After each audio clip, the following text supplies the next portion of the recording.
ห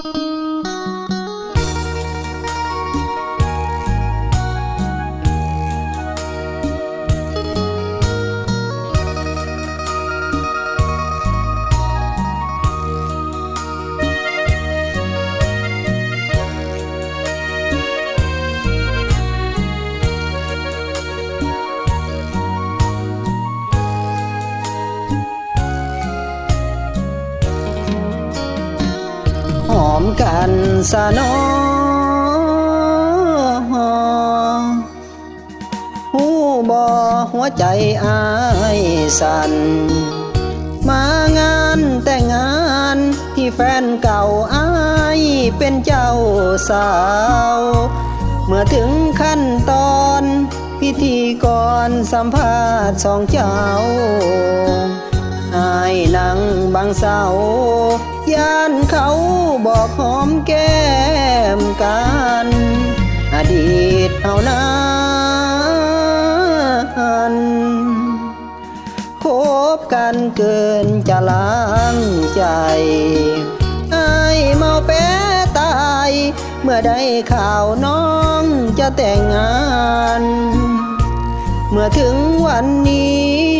เห็นพิธีแล้วยิ่งเกินกันเฝ้าอธิษฐานบอกเจ้าบ่าวอย่าเฝ้า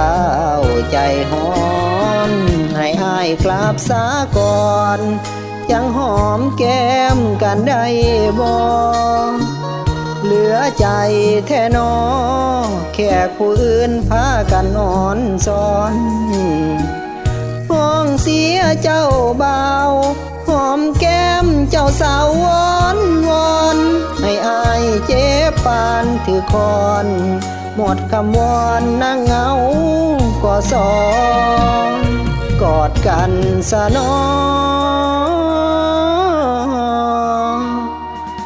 อายรอลุ้นจนใจสั่นถ้าน้องหูทันช่วยกีดกันเขาก่อนได้บ่เห็นแก่สายตาคนพายอายโดนหัวรอถ้าอยากกอดกันนั้นหนอช่วยรอให้แขกกลับบ้านก่อน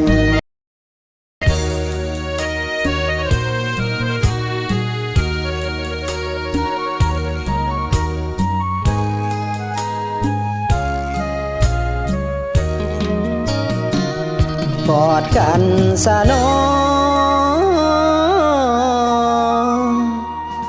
อายรอลุ้นจนใจสั่นถ้าน้องหูทัน